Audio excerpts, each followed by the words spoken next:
کٹپتلی حکمران جن کی اپنی کوئی ریاست نہیں ہے،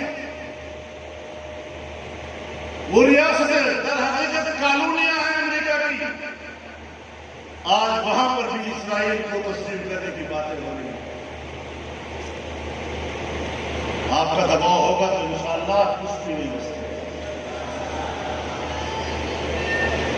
اسرائیل مردہ آباد، مردہ آباد، مردہ آباد، مردہ آباد، مردہ آباد۔ میرے محترم دوستو، ہماری ایک جچی رائے ہے کہ پاکستان اسلام کے نام پر بنا، یہاں ایک پاکستانی قوم رہتی ہے اور یہ ملک اس کا متحمل نہیں ہے کہ یہاں فرقہ وارانہ فسادات ہوں، لسانی فسادات ہوں، قومیتوں کے درمیان تعصبات ہوں، صوبائی نفرتیں ہوں۔ جمعیت علماء اسلام نے اور پاکستان کی دینی، مذہبی، سیاسی قیادت نے تاریخ سے اول دن سے ہمیشہ ہم آہنگی کا کردار ادا کیا۔ پاکستان کی پہلی دستور ساز اسمبلی، اس نے قرارداد مقاصد پاس کی، آج وہ آئین کا حصہ ہے، تمام مکاتب فکر اس پر متفق ہے۔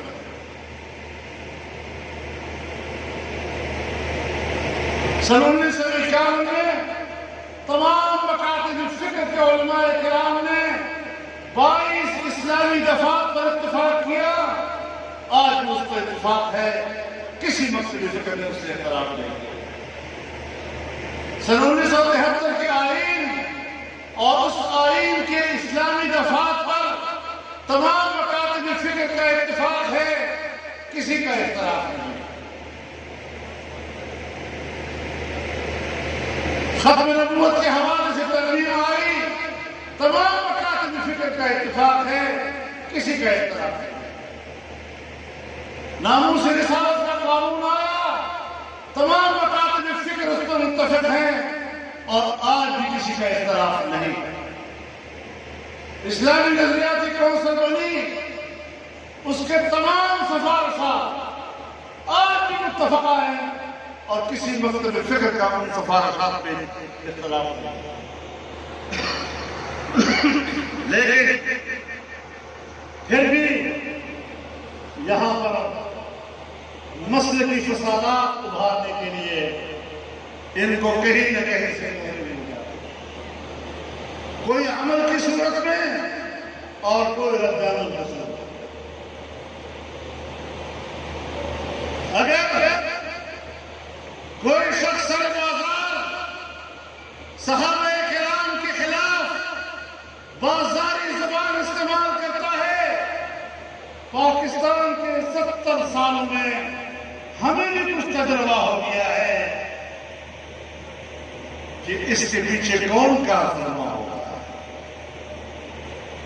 میں بار بار ایک بات کہتا ہوں کہ دنیا میں جو دہشت گردی کے خلاف جنگ، یہ کس کی ضرورت ہے؟ ہماری ضرورت تو نہیں ہے، مسلمانوں کی ضرورت تو نہیں ہے، پھر بھی جب ہے تو کیوں ہے؟ امریکہ اور مغرب کی ضرورت ہے، وہ پوری دنیا کی معیشت پر قبضہ کرنا چاہتا ہے اور پوری دنیا میں فوجی مہم جوئی کرنا چاہتا ہے تاکہ وہاں کے وسائل پر اس کی رسائی ہو اور اس پر قبضہ کرے۔ جب اس کی ضرورت ہے، لیکن بدنام مسلمانوں کا نوجوان پروپیگنڈا ان کے خلاف ہے۔ اسی طرح میں کہنا چاہتا ہوں کہ مسلکی جنگ مکاتب فکر اور مختلف مسالک کی خواہش نہیں ہے، یہ ان کی ضرورت نہیں ہے۔ ہمارے معاشرے میں وہ عناصر موجود ہیں کہ جب سرکار چاہتی ہے، حکمران چاہتے ہیں، ہماری خفیہ ایجنسیاں چاہتی ہے کہ ان کا سیاسی مفاد مسلکی تنازعات میں ہے، تو پھر وہ اس قسم کے تنازع کھڑے کرتے ہیں اور کے وسائل کرتے ہیں اور چھپے رہتے ہیں، دامن کو کوئی داغ، خنجر کو کوئی چھین، تم قتل کرو ہو کہ کرامات کرو۔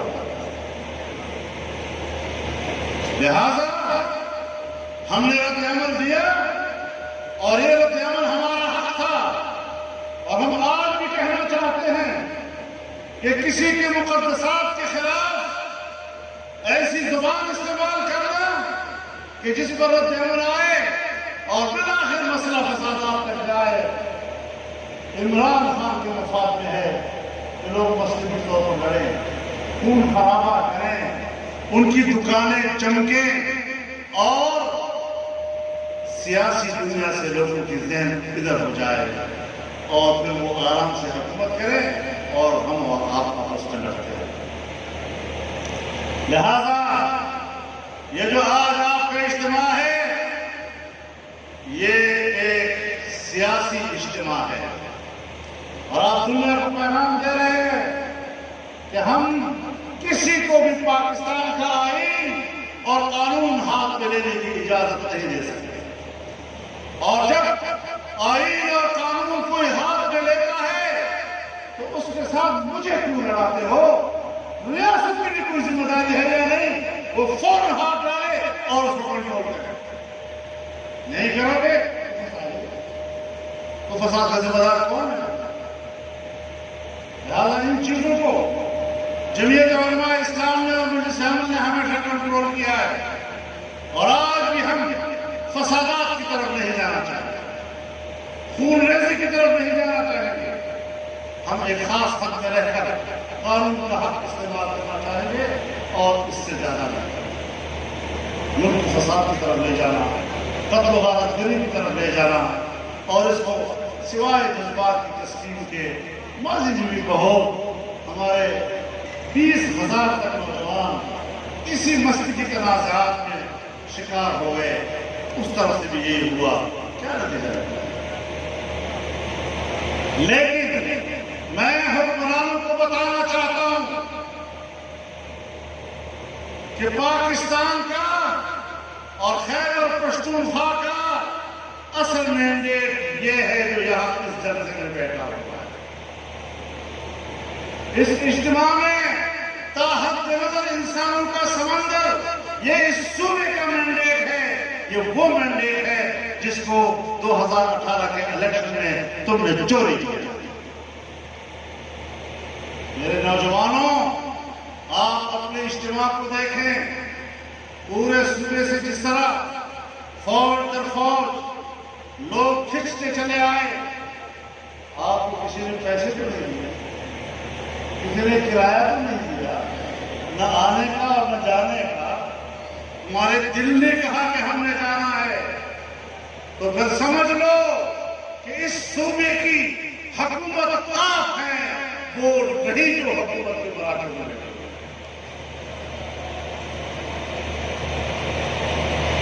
آپ آگے بڑھیں گے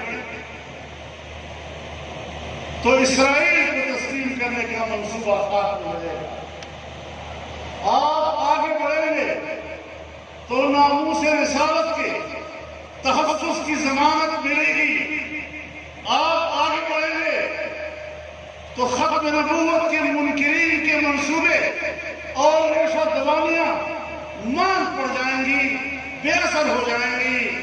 ہم نے جہاد ساتھ کر آگے بڑھنا ہے، اپنے سیاسی قوت کو بڑھانا ہے۔ یاد رکھیں، جب اسلام پر تکلیف آئے گی، جب ناموس رسالت پر حملہ ہوگا، جب ختم نبوت پر حملہ ہوگا، جب شعائر اسلام پر حملہ ہوگا، جب پاکستان کے نظریے پر حملہ ہوگا، تو نہ آپ کی اسٹیبلشمنٹ، نہ آپ کی بیوروکریسی، نہ آپ کے سیاستدان، نہ آپ کے جاگیردار اور سرمایہ دار میدان میں آئیں گے۔ یہ آپ کا کام ہے، آپ کا مقصد زندگی ہے، اور اس کے لیے آپ اس میدان میں تو تیار ہیں یا نہیں آپ لوگ؟ نعرہ تکبیر! لبیک لبیک! لبیک لبیک! مدد دشمن حکمران! مدد دشمن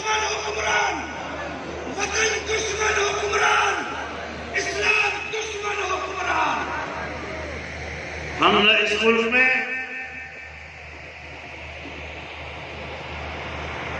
آئین کی دشمنی برداشت کر سکتے ہیں، نہ قانون کی دشمنی برداشت کر سکتے ہیں۔